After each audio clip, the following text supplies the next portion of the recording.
presentación de todos nuestros corazones delante de ti, oh Jehová, roca nuestra y redentor nuestro. Amén.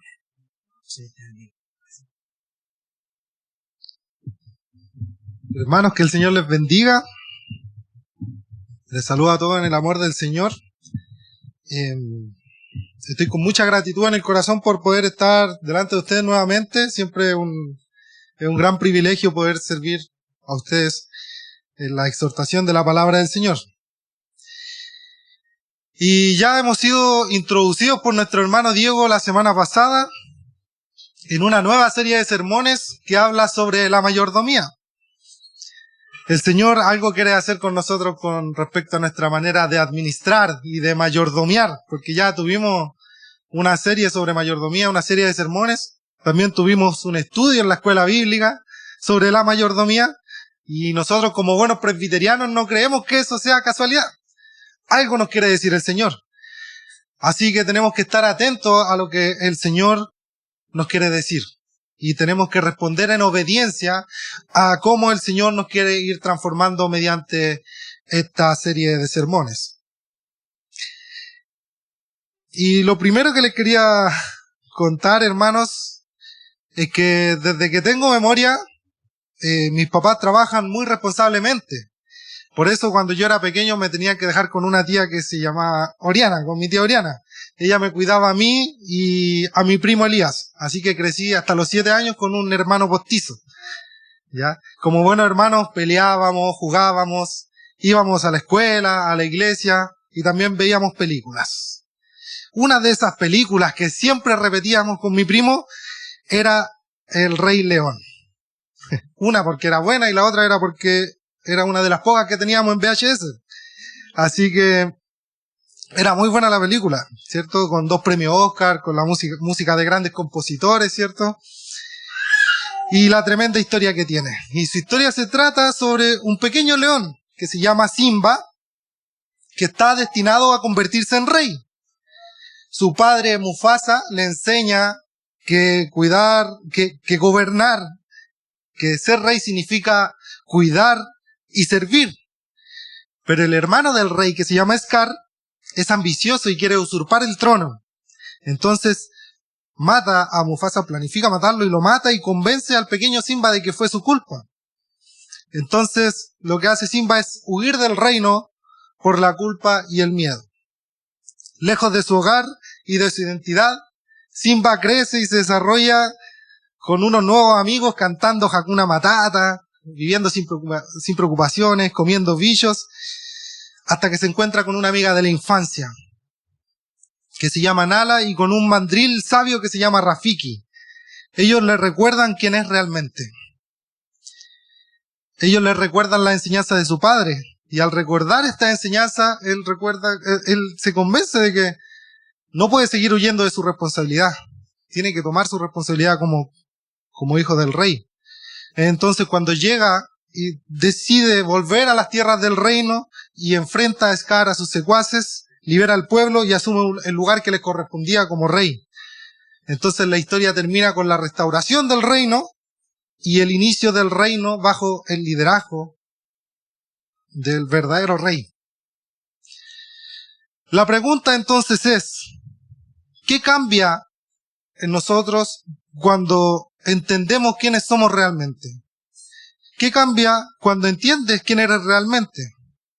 Para Simba, entenderse culpable lo llevó a hacer ciertas cosas, ¿cierto? Escapó del reino, escapó de su identidad y escapó de su responsabilidad. Cuando Simba se identificó con los amigos con los que creció, esta filosofía de vida lo hizo vivir de manera diferente a lo que era su naturaleza. Como un insectívoro, siendo que es un león. Como alguien sin preocupaciones, sin responsabilidades, siendo que era el hijo del rey. Pero finalmente, cuando recuerda quién es realmente, algo cambia en Simba. Él abraza su identidad y toma sus responsabilidades. Y podemos ver cómo el hacer esto tuvo grandes frutos y tuvo alcances vastos, tanto así que se ve la restauración del reino. Así que de nuevo, ¿qué cambia cuando entiendes quién eres realmente? Hoy la palabra del Señor va a responder a esta pregunta Así que vamos a tener una lectura de la palabra del Señor en Génesis capítulo 1, desde el versículo 26 al 28.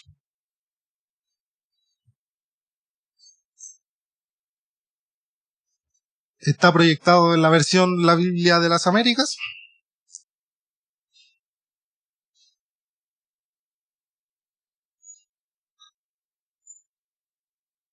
Amén. Entonces ahora vamos a dar lectura a la palabra del Señor. Y dijo Dios, hagamos al hombre a nuestra imagen, conforme a nuestra semejanza, y ejerza dominio sobre los peces del mar, sobre las aves del cielo, sobre los ganados, sobre toda la tierra y sobre todo reptil que se arrastra sobre la tierra. Creó pues Dios al hombre a imagen suya, a imagen de Dios lo creó.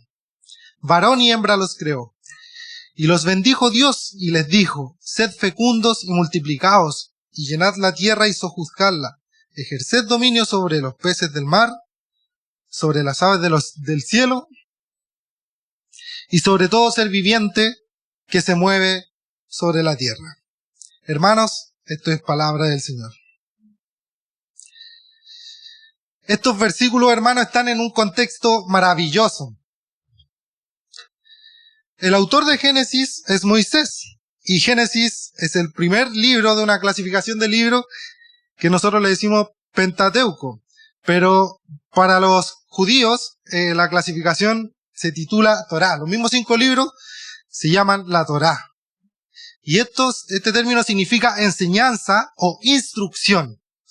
Entonces, Dios lo que está haciendo con este grupo de libros es instruir al pueblo por medio de la historia que contiene. O sea, la ley, la instrucción no solamente son los 10 mandamientos, sino que también son estas historias que buscan instruir al pueblo. Así que este no es un mero relato para que nosotros aprendamos o sepamos cosas, o para que retengamos información sobre cómo fueron las cosas al principio, sino que al estar agrupado en este grupo de libros que se llama instrucción, valga la redundancia, busca instruirnos y también busca transformar nuestra visión del mundo. Y Dios entonces decimos que está instruyendo al pueblo por medio de esta historia, a un pueblo que está en un contexto de esclavitud, o que va saliendo de la esclavitud. Por muchos años el pueblo vivió esclavizado bajo el gobierno de un faraón malvado en Egipto, que los oprimía, que mandaba a matar a sus hijos, pero que también estas circunstancias hacían que ellos estuvieran obligados a adoptar su visión del mundo, a adoptar sus dioses, y los hacía vivir para levantar el proyecto de un faraón malvado. Entonces, en este contexto de opresión, de esclavitud, es donde el pueblo de Israel clama. Y la respuesta de Dios es levantar a Moisés para liberar al pueblo. Y aquí es donde vemos la historia de la zarza, ¿cierto? Como Dios se revela a Moisés, le cuenta su nombre, lo envía. Vemos este conflicto entre Dios y los ídolos egipcios, como Dios, por medio de cada plaga, vence a un dios egipcio, ¿cierto? Dicen algunos comentaristas. Vemos cómo Dios abre el mar para liberar al pueblo y después lo cierra para vencer al ejército de Faraón. Y vemos también cómo Dios lo está conduciendo en el desierto. Pero resulta que el pueblo sigue esclavizado en sus mentes. Ellos, a pesar de ver la mano poderosa del Señor, cómo los libera, a cada rato quieren volver a ser esclavos. Dudan del liderazgo de Moisés, piensan que estaban mejor en Egipto, fabrican ídolos, se sienten identificados como la vida anterior que tenían. Entonces, Dios a través de Moisés quiere instruir al pueblo para transformar su visión de la realidad y que de verdad conozcan quién es el Dios que los salvó, porque lo conocieron como un Dios salvador, como el Dios que los conduce. Pero ellos se van a dar cuenta, por medio del relato de Génesis, que este Dios no es solamente el Dios de su tribu, no es solamente el Dios que los salva. Este Dios es el creador de todas las cosas, incluso de aquellas cosas que los egipcios adoraban como si fueran ídolos. Esas cosas también son criaturas. Dios es el creador de todas las cosas. Mediante el relato del Génesis, se van a dar cuenta que Dios creó el mundo y cómo lo creó realmente. cómo gobierna sobre el caos, cómo no hay nadie que compita contra Dios, cómo hace una creación perfecta y buenísima, en gran manera, dice la palabra del Señor. Se van a dar cuenta de que esta creación no surge de un conflicto entre el bien y el mal como fuerzas iguales, sino que Dios crea porque es soberano y le place crear, porque está en su naturaleza y crea todo bueno. Así que todos estos conflictos de los cuales ellos venían, estas guerras, la esclavitud, el trabajo fatigante, el dolor, la tiranía de Faraón, estas cosas no son parte del orden creado por Dios en el principio, en el Génesis. Y también para liberar al pueblo de esta farsa de que son esclavos, de que son una creación accidental, de que son una creación con menor dignidad en comparado con Faraón o con los egipcios, de que son una creación inferior. Ellos mediante el Génesis ahora entienden que son parte importantísima para Dios en la creación, de que cada ser humano es en el principio creado a imagen y semejanza de Dios, de que cada ser humano es representante de Dios en la tierra, no solamente este faraón tirano.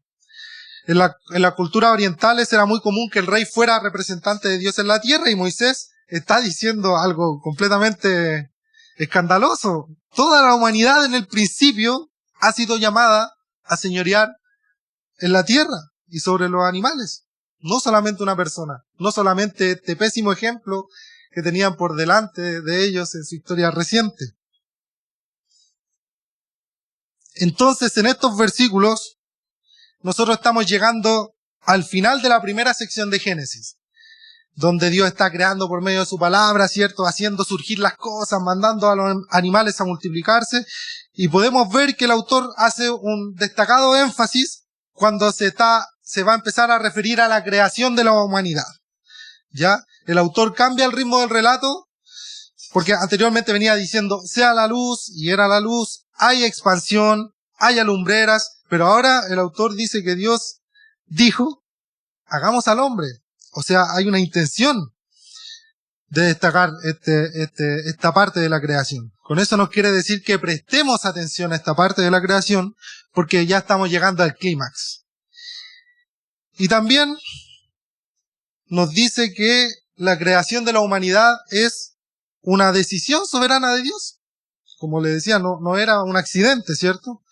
Entonces nos revela la intención divina. Hagamos al hombre. Dios se propone crear al hombre a su imagen y semejanza. Imagen y semejanza son términos que los comentaristas dicen que son intercambiables y se complementan.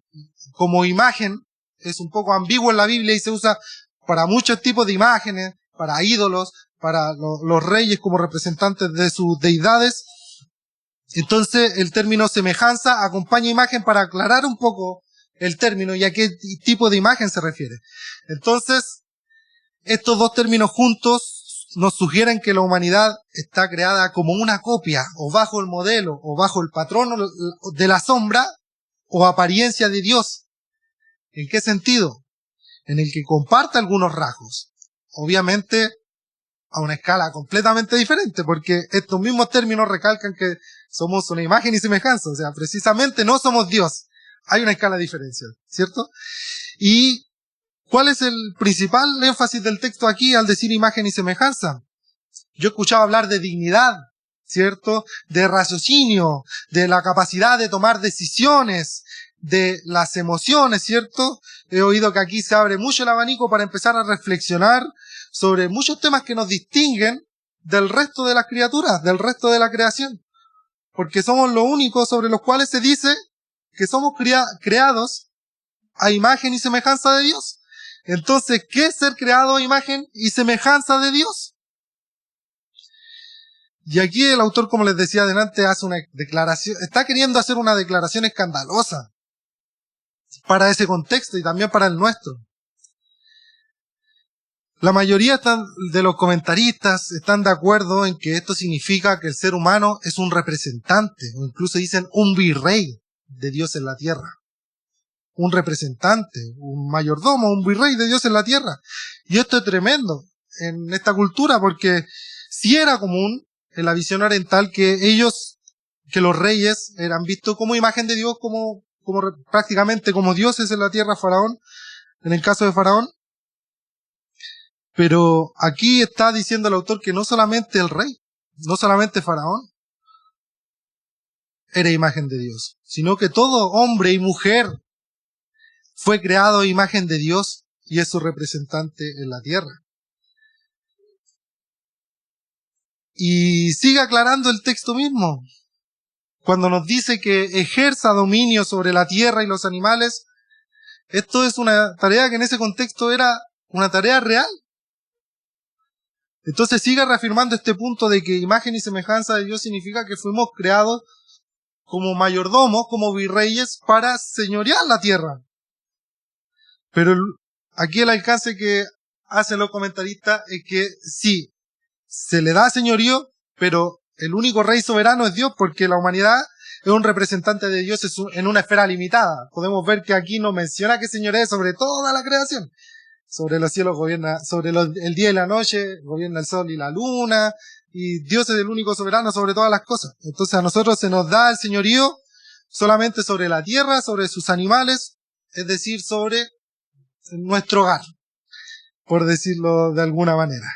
Entonces, vemos en el siguiente texto, en el 27, que Dios se había propuesto, y entonces Dios lo hizo como se lo propuso.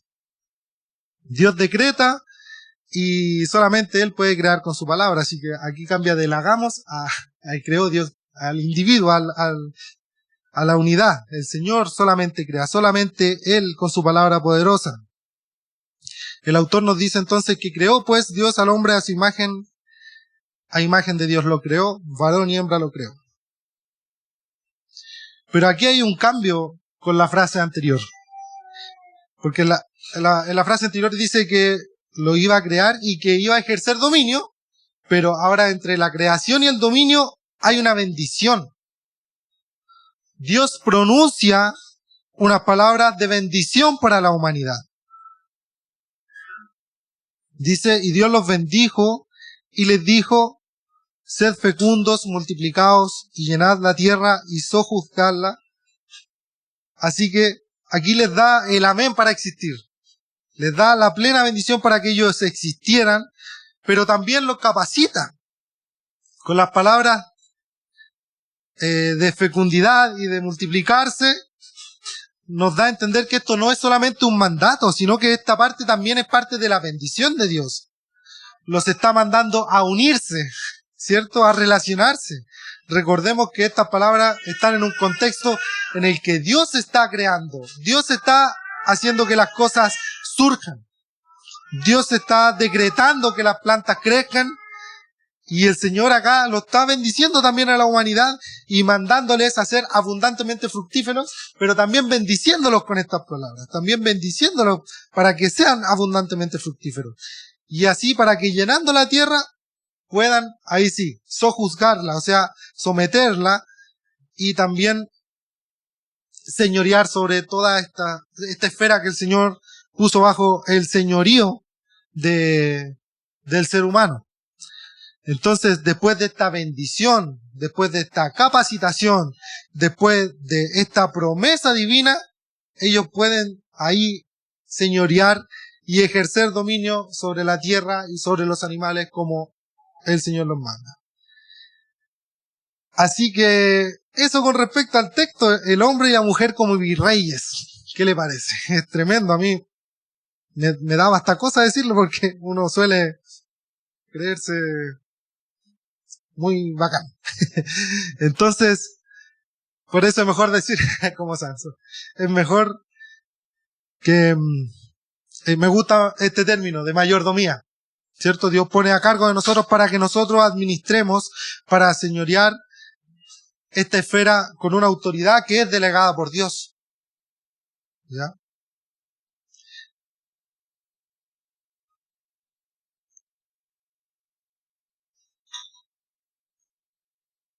Pero hay algo entre medio. Y es un pequeño tropiezo, ¿no? Entre el orden creado y la realidad que vivimos hay una caída. Vemos que el hombre pecó al querer desarrollarse en la creación bajo la dirección de una criatura a la cual estaba llamado a señorear. En vez de señorear a la criatura, en vez de mandarla y someterla, Él le hace caso a la criatura. Él le hace caso al animal. ¿Y qué sucede aquí? Se corrompe la imagen de Dios en nosotros. Y perdimos también la bendición de Dios para señorear la tierra. A lo largo de la narrativa bíblica podemos ver cómo el Señor busca al pueblo para restaurar este llamado a señorear. Mediante sus pactos con su pueblo, mediante su ley, el Señor busca restaurar este orden creado para que la tierra, para que ellos también sobre la tierra prometida puedan vivir como una sociedad contrastante con las naciones que tenían alrededor y reflejaran este propósito inicial, lo que eran y a lo que Dios los había mandado. También podemos ver cómo la bendición de fructificar y multiplicarse acompaña al pueblo de Dios y al linaje escogido. Cuando preservó a Noé después del diluvio, Dios pronuncia las mismas palabras. Cuando promete a Abraham una familia numerosa, está llamándolo con un propósito de ser bendición para todas las naciones, para que sea fructífero, para que sea fecundo, para que se multiplique esta bendición. Y de hecho, por eso mismo comienza la opresión en Egipto, porque el faraón se da cuenta que el pueblo de Dios está siendo abundantemente fructífero y está multiplicándose y teme que el pueblo se rebele contra el faraón. Sin embargo, a pesar de toda esta ayuda divina y esta insistencia, vemos como el pueblo de Dios, después de una gran secuencia de reyes cada vez peores, termina en el exilio, porque no administró la tierra como Dios la había mandado, no la dejó descansar, el pueblo se dividió por culpa del trabajo esclavizante, o sea, su relación los unos con los otros, y su relación con Dios no era exclusiva, había sincretismo, adoraban a otros dioses aparte de Dios. Entonces el pueblo falló en todo. El pueblo falló en su relación con Dios, el pueblo falló en su relación con su prójimo y falló en su relación con la creación. A tal punto de que Dios entonces dice que los saca de la tierra para que la tierra tenga sus años de jubileo, sus años de descanso. Porque ellos estaban explotando la tierra, no la dejaban descansar la tierra como Dios había mandado en sus leyes. Ellos estaban explotando todas estas relaciones. Estaban explotando su prójimo. Estaban relacionándose con otros dioses. O sea, todas las relaciones que el Señor le mandó a administrar al ser humano en el principio, en el Génesis, no estaban siendo fructíferas. Pero aún en el exilio Dios los bendice y qué increíble, hermano. La insistencia de Dios en bendecir a su pueblo, la insistencia de Dios en bendecirte, en amarte, la insistencia de Dios en estar con ellos, en infundirles vida, en recordarles las promesas, el orden creado, su naturaleza, quiénes son. Finalmente Dios permite que el pueblo vuelva del exilio, pero el Antiguo Testamento termina con esta tensión de que el pueblo no logra nunca cumplir su llamado. El pueblo de Israel nunca termina por cumplir esta palabra y este mandato que el Señor le dio. Sin embargo, podemos ver cómo Dios envió a Cristo, que es el hombre perfecto, que es el mayordomo fiel, que cumple, sí, efectivamente con esta vocación. Jesús se somete a la palabra del Señor y la Escritura nos dice también que Él es la imagen perfecta de Dios. Él asumió las maldiciones del pacto e inaugura una nueva creación, sanando y restaurando el mundo y también siendo un modelo para nuestra mayordomía. En Cristo los discípulos de Dios son enviados a extender esta vida del reino por todo el mundo, a todas las naciones.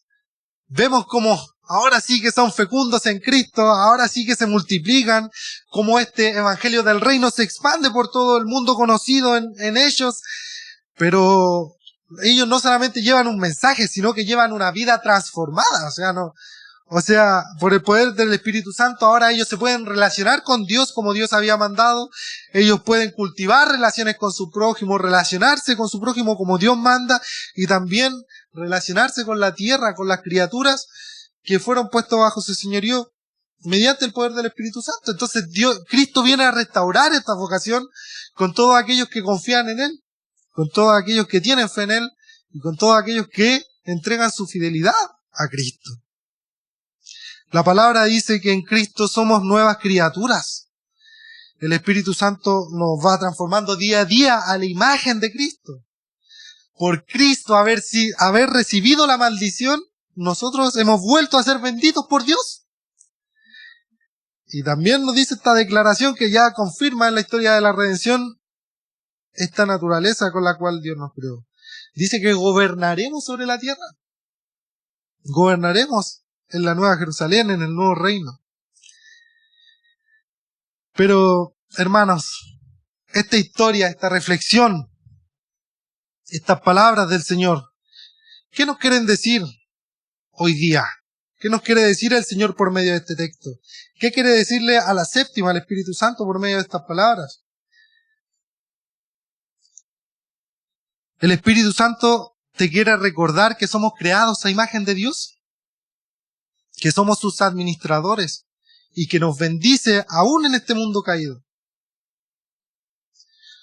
Porque tal vez lleves mucho tiempo relacionándote con las cosas que Dios te ha llamado y te ha mandado a administrar para Él, como si tú fueras el rey de esas cosas. Pero no es así.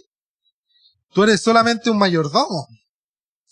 Y estas palabras de imagen y semejanza en realidad tienen como doble filo, porque el ser creados a imagen de Dios como que levanta el ánimo de los que se sienten así como muy poco, ¿cierto? Como una creación inferior. Y nos dice que realmente les dice a esas personas que sí son valiosos para Dios. Pero también le baja las revoluciones a aquellos que se creen Dios, aquellos que se creen los reyes de todas las cosas, los reyes, los verdaderos dueños de todas sus cosas. Vimos la semana pasada, todo le pertenece al Señor. Así que son solamente mayordomos. Por otra parte, la séptima iglesia es una iglesia presbiteriana, hermano. Y yo sé que los presbiterianos nos quedamos pegados en Génesis 3. Y esa es mi frase, nos quedamos pegados en Génesis 3. ¿Ya? En la caída. Naturaleza pecaminosa, inclinado al mal. Siempre. Pero recuerda Génesis 1 también, po. Recuerda con la naturaleza que hemos sido creados. Recuerda tu identidad como representante de Dios. Tu llamado a cuidar la creación, a servir. Tú me dirás, ya, pero si caímos, pues. Ya, pero Cristo nos volvió a levantar, pues. O sea, no nos quedemos en esa parte solamente de la historia. Tenemos que mirar también la creación y nuestra nueva identidad en Cristo. Y para dónde vamos también. Él está haciendo nuevas todas las cosas y vivimos en una época en donde nuestra vocación es traer ese sabor del reino venidero al presente.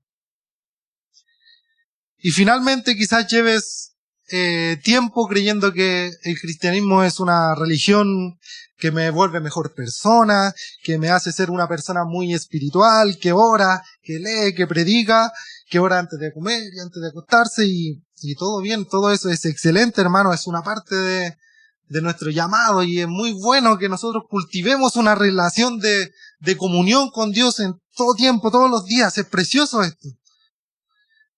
Pero acá Génesis nos está diciendo que no solamente me relaciono con Dios, que me dice que tengo que llenar la tierra, que tengo que cuidarla, que gobierno sobre los animales de la tierra, y todo esto en conjunto y en comunión con más humanos. O sea, yo no sé cómo te imaginas tú que Adán y Eva iban a llenar la tierra.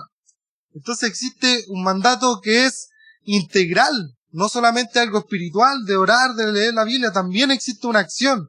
Y existe una manera en que nosotros nos relacionamos con los demás y con la creación. El cristianismo enseña que toda la realidad, ya veíamos la semana pasada, toda la realidad pertenece al Señor. Y no solamente el ámbito espiritual. Y en este día en particular, el Señor, el Espíritu Santo, quiere que tú hoy tomes posesión de tu nueva vida en Cristo. Quiere que tomes posesión de tu nueva vida en Cristo. ¿Para qué?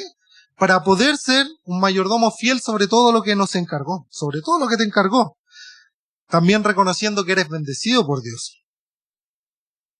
El Señor quiere que te relaciones con todas tus cosas, reconociendo que Él es dueño de todas tus cosas. Él te bendijo con todas las cosas que tienes.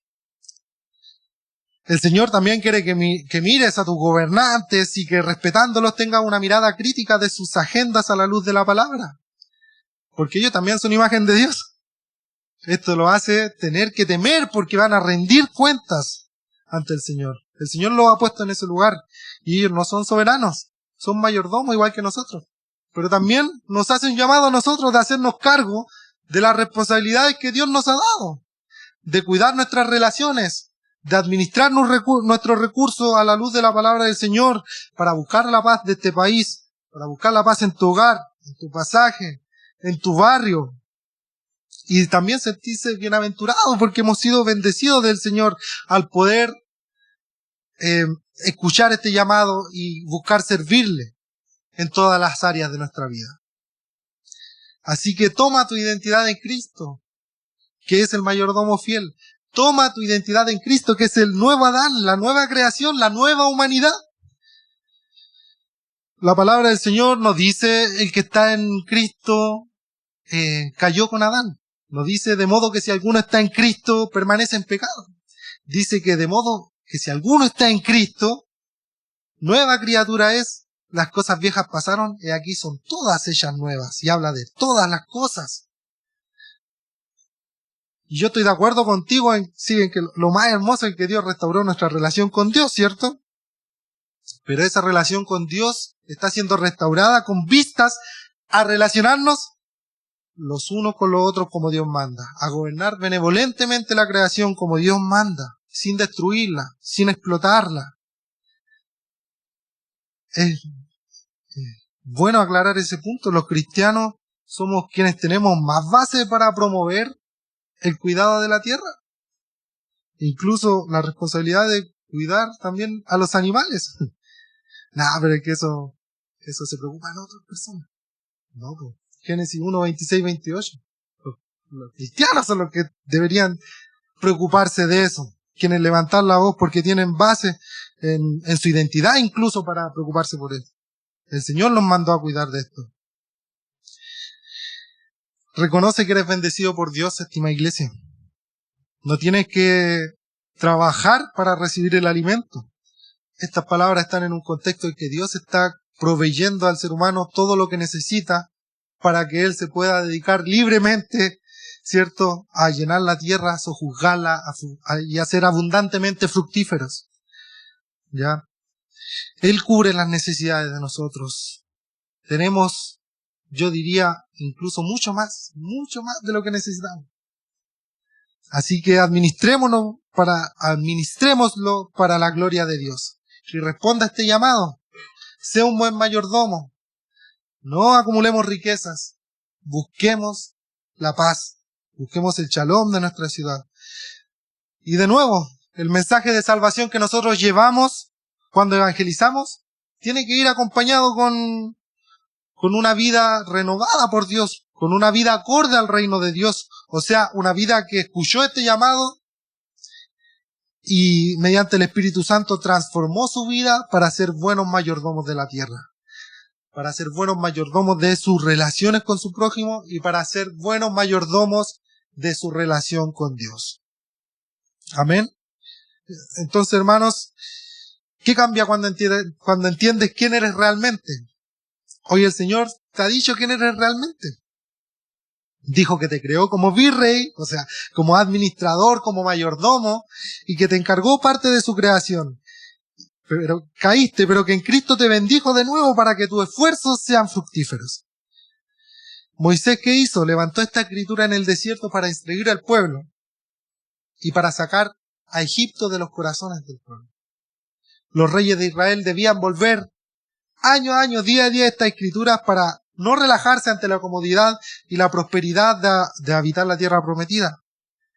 Y en el exilio también estas escrituras fueron leídas para ofrecer al pueblo una identidad sólida y saber habitar lejos de sus tierras.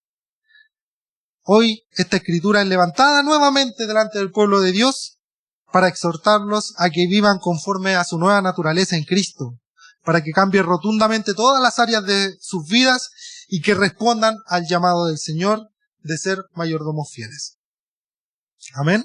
Así que levantémonos a orar al Señor para responder a su palabra con obediencia y a pedirle perdón por no haber respondido a este llamado antes, y que el Señor nos bendiga y haga fructífero cada uno de nuestros esfuerzos. Amén. Pongámonos de pie.